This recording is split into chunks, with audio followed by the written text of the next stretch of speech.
Assalamualaikum warahmatullahi wabarakatuh. Nama saya Riki Ahmad Maulana. Di sini saya akan menjelaskan tentang aplikasi yang sudah kelompok saya buat. Nah, tapi di sini saya hanya akan menjelaskan satu modul, yaitu tentang menginisialisasi scan barcode dan juga melakukan store data ke database. Oke, di sini pertama-tama yang harus disiapkan adalah kita mempersiapkan dependensinya terlebih dahulu. Jadi dependensi ini saya menggunakan library Zing Android dan mengupdate dependensinya dalam Gradle. Nah, setelah dependensi diupdate, kita mungkin bisa lihat di sini versi yang cocok untuk SDK kita. Nah, di sini saya menggunakan untuk yang older SDK version sesuai keterangannya di sini. Setelah disinkronisasi, saya untuk inisialisasinya terjadi di halaman sini ya, activity user scan. Nah, jadi setelah berhasil disinkronisasi, kita baru bisa pakai fungsi-fungsinya dan library-nya. Nah, di sini bisa dilihat bahwa untuk cara inisialisasinya nah di sini bisa dilihat bahwa menggunakan intent integrator dan inisialisasi scan.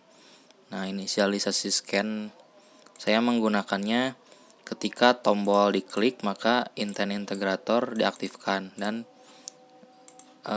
di sini kita bisa setting dulu terlebih dahulu format yang diinginkannya, apakah itu berbentuk barcode atau sebagainya. Nah, di sini saya hanya mendeteksi scanner yang berbasis QR code.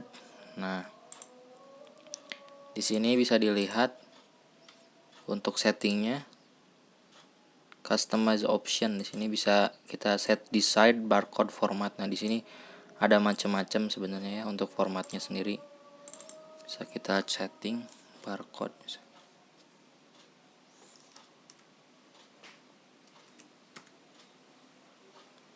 Nah, ini bisa banyak data, cuma saya hanya akan memilih yang QR code. Nah, baru setelah tombol ini set listener, tombol scan ditekan, maka dia akan melakukan inisialisasi scan, yaitu berpindah kepada activity untuk mengscan barcode dan mengaktifkan kamera. Lalu setelah scan diinisialisasi, di sini saya menggunakan fungsi override on activity result ya. Ini sudah dijelaskan di library-nya untuk ini on activity result. Jadi kita melaunchingkan fungsinya. Ini fungsi yang disediakan oleh library Zing Android. Nah, setelah activity resultnya dihubungkan, maka terdapat result code, data dan sebagainya. Nah, untuk di sini jika result code-nya sama dengan oke, artinya tidak terjadi error dan sebagainya, maka proses dilanjutkan, yaitu activity, request, result code, dan data. Nah, di sini data result ini berupa string dari barcode yang akan kita scan. Jika resultnya tidak sama dengan kosong, artinya resultnya ada, berarti dia akan melakukan sini database.child. Nah, ini dari mana? Database.child ini berada pada Firebase. Ini reference dari Firebase.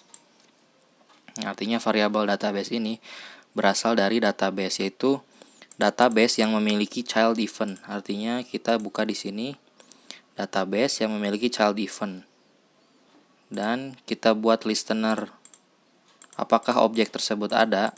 Jika ada, maka dilakukan snapshot. Ini fungsi dokumentasi dari Firebase ya. Kalian bisa baca di sini. Nah, ini cara untuk mendapatkan objek yang ada di database. Seperti ini.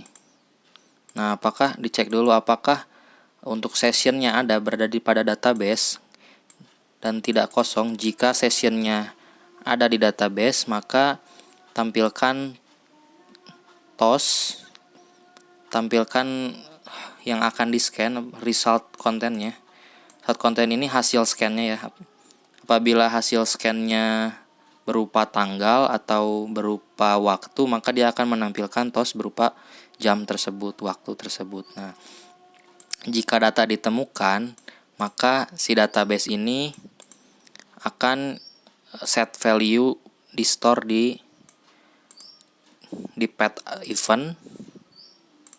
event, terus dia akan mendeteksi nama eventnya nama eventnya, kemudian dia akan masuk ke pet absent, child absent di sini, kemudian dia akan nge-store child session username.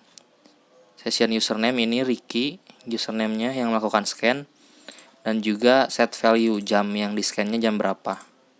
Jadi Ricky nge-scan pada jam 12.04 pada event rapat di coworking Dago, seperti itu.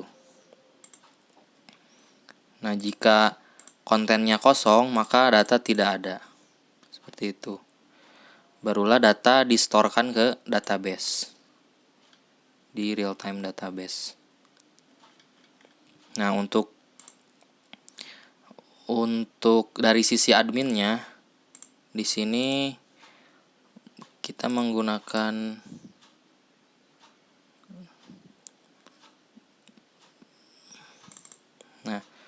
untuk adminnya di sini selalu menggunakan timer ya.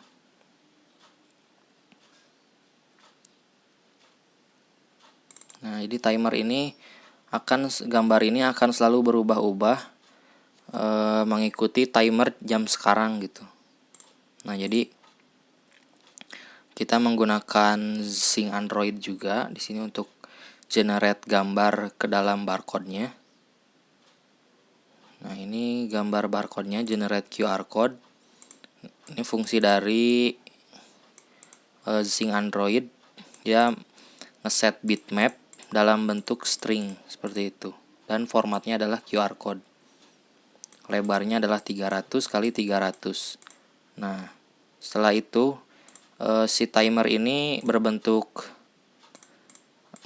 waktu ya, satuan waktu. Dia akan selalu mengecek apakah waktunya apakah waktu sekarang, kemudian selalu mengupdate-nya setiap 2 detik kepada gambar di sini. Dia akan run UI thread, jadi selalu mengerun setiap 2 detik, update timernya, kemudian mengenerate QR code yang baru, seperti itu. Jadi satuannya hanya jam dan menit, detiknya nggak kita tampilkan ya. Jadi di sini gambarnya akan selalu mengenerate QR code yang baru menyesuaikan waktu. Dan ada juga pengecekan session di proses scanningnya, jadi nggak bisa sembarangan user untuk nge-scan gitu pada event tersebut. Oke, mungkin segitu saja yang bisa saya jelaskan. Mohon maaf bila ada kekurangan. Wabillahi taufiq wal hidayah. Wassalamualaikum warahmatullahi wabarakatuh.